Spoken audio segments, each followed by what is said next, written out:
What's up, guys? We got virtual workout number 44 here today. So we have our 3 portions to it. So we're gonna go ahead and get started with the warm-up here. So our warm-up here today, we have 3 rounds. We're gonna go ahead and start with 6 leg lifts. So we're gonna get that core activated. So we're gonna go ahead and come down to the floor here. You're gonna lay fully extended. Put those hands slightly under your bottom with those feet off the ground. I want you to pull those shoulder blades off the ground too. It's gonna get a little more core activation. From there, raise those legs up and down nice and slow. I want a good tempo here, guys. It's only 6 leg lifts, so not trying to work through this super fast. Let's go ahead, let's come up about 5 seconds and then 3 seconds down.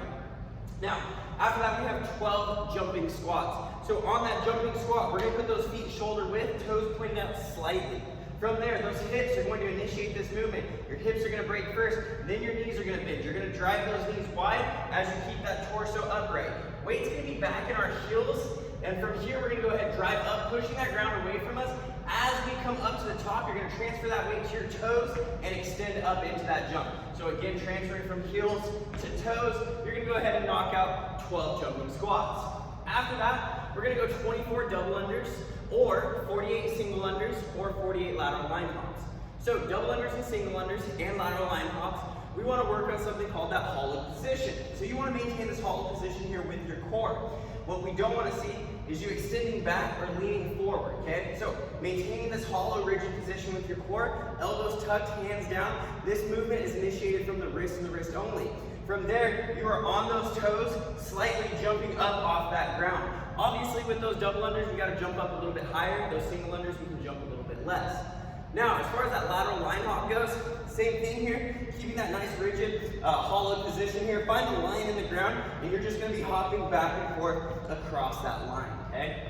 Now, you're gonna run through this 3 times here. This should get that heart rate elevated, get those muscles firing, get you ready for our quality work.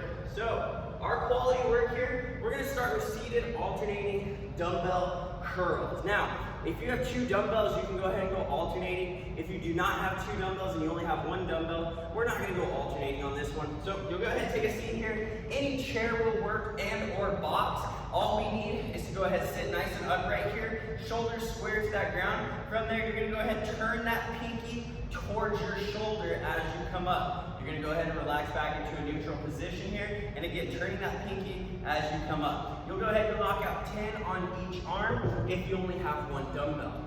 Now, after that, we're gonna move into a dumbbell hamstring curl. We're doing 4 sets of 20 here. So let's go ahead, let's take your heavier dumbbell. You're gonna go ahead and place that on the ground. You're gonna go ahead and lay on the ground in front of it. From there, you are going to go ahead and lock your feet into that dumbbell. Okay, keeping those toes and heels together. You're gonna extend that dumbbell to the ground and then pulling it up towards your bottom. From there, you're gonna slowly come on down and extending up. So, we're also gonna get a little adductor strength going on in here because we're squeezing that dumbbell together. A little bit of adductor, which is that inner thigh muscle, and then that posterior chain in those hamstrings. 4 sets of 20 there. If your weight's not heavy on that dumbbell, go ahead, work on that tempo, right? We can go 8 seconds down, 3 seconds up, and again, make that more challenging by using tempo. Now, after that, we're gonna move into a plank. We're looking for 5 sets of 1 minute. What we have here is you can add weight as needed. So you can go ahead and put a dumbbell on your back. You can put a plate on your back if necessary. Now, if a plank by itself is hard, don't worry about adding weight. Go ahead, just keep with that weight. Keep with your body weight and go ahead, try to get for that entire minute or breaking this up into as little sets as possible.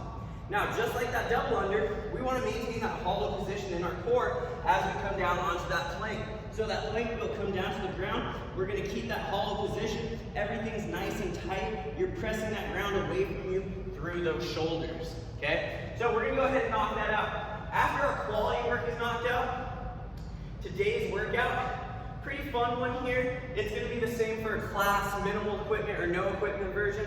This one's all you guys. So we have 3 rounds for time here. You're gonna run 300 meters. So we at this point should have a good idea of where 300 meters is. Again, if you don't, go ahead and grab Map My Run on your phone, figure out where it is, 150 out, and then go ahead and run 150 in. That's gonna be your 300 meters. Time-wise, this should take about a minute and a half, okay? Minute and a half to 2 minutes, depending on how fast or slow we are at running, okay? Now, we'll talk about some substitutions on that here in a second. But next up, we have some deficit handstand push-ups. So a 4-inch or 2-inch deficit. So what you can use for this would be a 2x4. If you have multiple plates, 2 plates, you can go ahead and use that to stack next to your wall. Now let's say deficit handstand push-ups are not in the cards here today. We can go ahead and just do regular handstand push-ups, okay? So this is not strict, this can be kipping, okay? So what you're gonna do, you're gonna kick up to that wall, and we'll go ahead and we'll show you a strict version here. You're gonna kick up to that wall. From here, you're gonna come down, touching your head to the ground, and extending up. So again, this can be strict, this can be kipping, and in a perfect world, if we're following this as it is prescribed, we're gonna go ahead and elevate 4 inches for guys and 2 inches for the ladies, okay? And again, substitutions for this, we'll talk about in a second. After that, we're gonna go 15 burpees to a 6-inch target. What we mean by a 6-inch target is 6 inches above your hand, okay? So that way you're actually having to jump. So what I want you guys to do, if you're working out in your garage, maybe find the ceiling, maybe find at the garage door where 6 inches above your hand is. Do that burpee in that doorway, and you have to come up and touch that. So remember, that burpee, we have options. Chest and thigh have to touch the ground at the bottom. So we're gonna place our hands down at the bottom. You can extend both legs out with a jump, coming down chest and thigh, and jumping up, or you can step back, chest and thigh to the ground, step up, and then jumping up to that 6-inch target. Now, substitutions, guys. For deficit handstand push-ups, again, regular handstand push-ups, or hand release push-ups. Those hand release push-ups, keeping that hollow position, you're gonna go ahead, come chest and thigh down to the ground, pulling those hands up, pressing up that ground away from you.